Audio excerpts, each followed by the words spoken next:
No, no, no, no.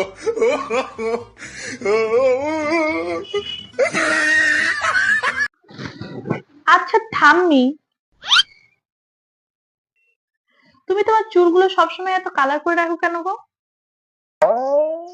আরে পাগলি, চুল সাদা থাকলে বয়স বেশি লাগে, সেজন্যই তো আমি চুল কালো করে রাখি। ও আচ্ছা আচ্ছা। ঠাম্মি, তুমি একটা কাজ করতে পারো তো, তুমি না তোমার মুখের দাঁতগুলোও ফেলে দিও, তাহলে তোমাকে না একদম দুধের বাচ্চার মতো লাগবে। No, no, no, no.